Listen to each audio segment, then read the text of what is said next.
Brooks. Saving some time here, I can go home. And Coach, how was the first week of practice? What were your initial takeaways? Long way from good. We are a work in progress. We have the least number of players who have gone through 3 spring practices since I've been here. So that should tell you something. I asked the guys to stand up who have practiced at least 3 spring practices. So this obviously would make their 4th, and there was basically nobody standing. We just don't. We have a very young, inexperienced group. We really can't practice to our standard because they're all tired. So like we go to practice and it's like great energy, great in shorts, guys learn what to do, and then we start going and it's like they can't go. I'm tired. So we got to do a better job getting them in shape. We got to probably simplify some to get guys just to go play and not be thinking out there. But a lot of young players, and I need the older players. I mean, old to me is year 2, year 3. That's old to lead the year 1 guys, because I feel like half the roster is in their first season at Georgia, not necessarily their first season in college, but their first season at Georgia, and it's been tough. So we got a long way to go, but I am optimistic. We do have good kids, and they do work hard. It almost may be too early to be asking this, but what have you seen from the freshman wide receivers through a few short practices? They got to get in shape. They're constantly tired at practice. They got their hands on their hips, exhausted. I think there's a little anxiety in that. So it's not like they're not taking more reps. So like the older players might have 25 reps in a practice. They might have 20, but they can't sustain their 20 reps throughout practice. They get really tired. So, they're trying. There's no lack of effort, and they're talented. But they got a long way to go in terms of learning what to do, and that's our job. Our job is to get them ready to go. They are not where they need to be. Yeah, you mentioned needing to get guys to step up. Is it hard to get that out of guys when they maybe haven't been here as long? And do you guys as coaches feel the need to coax out of them, or is it just something that has to happen pretty naturally as things go along? No, we have to coach you. I mean, that's what they get. That's what they're tasked to do, coach them. They have to be willing to receive coaching. And on the whole, my whole preach after the practice was, we got a lot of guys that put their hands up. They're offended when you coach them. I'm not talking about the freshmen. I'm talking about in general. So we had multiple NFL coaches come through here, go to practice, and they talk about how their players love to be coached. They love to be given a nugget, a technique that might help them play longer or play better. And some of our guys are offended by it. It's like, you're coaching me hard? Like you're telling me I gotta play with effort? And some of them, I guess, have never been held to that standard, but that standard's not gonna change here. Kirby, losing Malachi Dan Jackson, what's the competition look like at safety along with, besides KJ, who are some of the guys working there? What are you seeing from the newcomers? A lot of guys, man. It's just like a lot of guys, and there's nobody really standing out. KJ's there, and he continues to bulk up, get a little bit bigger, and be able to take care of himself and tackle like he needs to in terms of size. But he understands the defense, and he's a good athlete. He can do things and cover. Jacory's working in there. Zai Branch is working in there. I mean, we got Maddox working in there. Jaden's working in there. Jacory, I think I mentioned him. Todd Robinson. Janelle's gotten reps at safety as well as star. Jaden's working at star. Son Kyron's working at star. Kyron's working at safety. I mean, it's a lot of people, but there's no the solid foundation that Malachi and Dan provided is not there. So it's a by committee group. I'm thinking it's too early to have anybody out in the lead. They're all swimming a little bit. They're trying to survive practice instead of thrive, and we want to thrive, not survive. Kirby, you said some of the guys feel they're offended when you coach them. Is that a new thing, or has that been your whole career, or is that more? I could see it in the NIL era. If you're getting paid, I'd be like, well, look, I'm here, I'm getting paid. Why do I need you to tell me what to do? Yeah, if it makes it about the NIL era, then there'll be nobody successful. It's picking the right people to coach. Kids that want to be coached don't care what they make. I mean, the guys in the National Football League make more than these guys, and they still want to be coached. So it's not a relatively new thing. I think it's more prevalent than it's been. It's just not That's not new. I mean, guys have always maybe not been used to being coached and being corrected, especially at the volume and level of which we do things. But I think they'll get there. I mean, if they won't, then somebody else will be in their spot. Kirby, on the G-Day, I know you said last week what you said, but I guess yesterday came out that y'all opted not to put it on television. Are you all, well, first off, what's the reasoning there? And are you certainly gonna have a G-Day on April 12th, or are you considering what, like a scrimmage and some other stuff, or other practice or whatever? I want to have G-Day, but again, we went through practice 4, so practice 1, I couldn't say with certainty we were going to have it.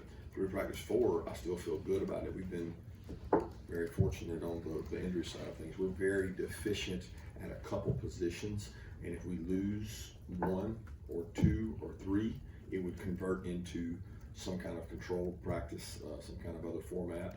But right now, we haven't been through scrimmages. We'll see where we go. In terms of TV, I think it was more about being controlled on what time, and in terms of, we like to have recruits there, we like to have prospects come in. It's a big event, we have official visits, so we want to control the timing of it more, and we want to be able to play at our pace and not have to worry about the constraints of being inside a window. Yeah, y'all talked so much about KJ Bolden's maturity last year. How have you seen that through the winter and into the spring as he takes on, like you're talking about earlier, more of that veteran role in the safety room? I mean, he seems like a vet to me now, because there's just very little veteran experience out there. He learned from 2 guys that knew how to do it in Malachi and Dan, and he doesn't overstep his bounds. He doesn't try to force himself on players that are older than him. He just, he pulls for Georgia. He pulls guys in the right direction. He coaches guys. So he got a lot of reps last year this time, and he got a lot of reps in the season. So he continues to develop his body. He's got to put his body in a position where he can play more snaps, play every snap. But in terms of leadership, he's doing a nice job. Talked about some of those freshman receivers not being really up to shape quite yet. What have you seen from Bo Walker as well, the freshman running back there? Yeah, I want to be clear. I'm not calling out the freshman receivers for not being in shape. I'm calling out all the freshmen for not being in shape. There's not a guy out there, freshman, that's sustaining his reps and just flourishing. They're not used to the tempo of practice, nor should they be, right? There's not a high school program in the country that can practice like we do. So the number of reps and the tempo of the reps, they might take the same number of reps in their practice, but they took it over 3 hours. They're taking it in 1 hour and 40 minutes, that same repetition. So Bo's doing a nice job. Bo's very bright. He's had some really good runs. He's had some mistakes. And what I like about Bo is he's very teachable. He's very coachable. And he's got natural rush instincts. Kirby, we get to talk to some of your players today. Someone asked you about 3 of them. Your 2 tight ends, Oscar Delp and Moss Lucky. Can you give your thoughts on them? And Jordan Hall, is he completely back? Can you tell me about Jordan Hall? Because we haven't seen him in quite some time. Yeah, Lawson and Oscar are 2 of our leaders on the program. They lead in toughness. They lead in carrying the torch for young tight ends in the room who we expect to be good. They're both physical competitors. Lucky to have 2 guys that have played as much as those 2 guys. So I'm glad you guys get to see them, and as well as those other guys that are going to be here.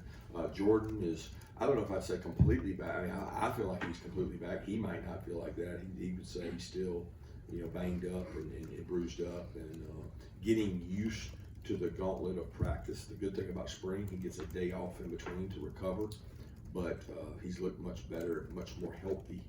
He had his pins taken out, so he's screws taken out, so he's practiced much better so far this spring than he did at the finish of last year, and we need him to be an integral part of leadership on this team.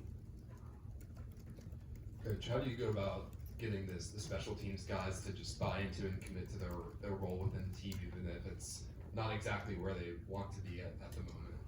And then you sell team. I mean, special teams give you a chance at an NFL career. Special teams help you win, and special teams are about believing in something other than yourself, because 99% of what you do on special teams is for others, and we sell that really hard here. And, if you don't buy into that, you probably won't play a position. Kirby probably got more turnover on the O-line than you had in several years. How, Bo Hewley and John Jackson and even, Juan Gaston, how are those guys performing and kind of adjusting to having a bigger role this year? Yeah, it's brand new. I mean, there's a lot of snaps that have left the building in terms of that. It's funny because I look at it as 4 starters left, 4 guys will be drafted, so your whole line's turned over. But then you look and say, Michael Morris started several games and played a lot. Drew Bobo started several games and played a lot. Ernest Green started several games, but Monroe Freeling started. So we're very fortunate that we had to play a lot of guys due to injury. So it's like you got some guys that started and played. And then behind that, it's a new cast of characters, and they've got to grow up and play. So Bo, John Jackson, Nair, Peyton, Malachi, the guard guys, I guess, Uni, Easley, and then Juan being one of the new freshmen who's continued his journey to lose weight. He's really fighting that. He's had an impressive 2 weeks at going down on his weight. I've been proud of him for that, but he still has a ways to go. And then Mason Short, Cortez, I mean, all those guys are really competing in their dentists. So, I mean, we're fortunate that we have probably 3 deep on the offensive line in spring practice. I think most of my peers don't have 3 deep, but it's not the quality depth that we've had in the past.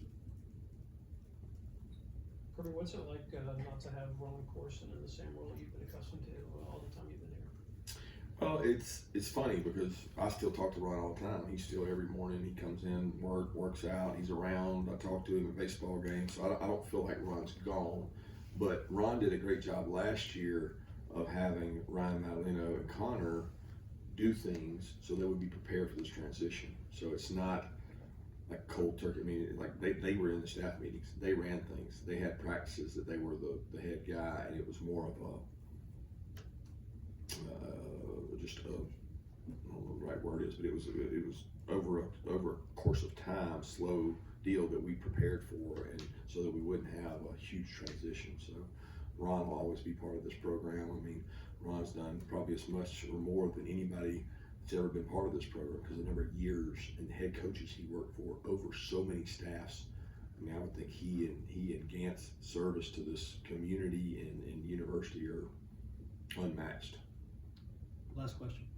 Yeah, with Dalen limited, just what have you seen from the corners so far with so many reps up for grabs with Daniel and Ellis, DeMello, all those guys kind of battling for playing time there?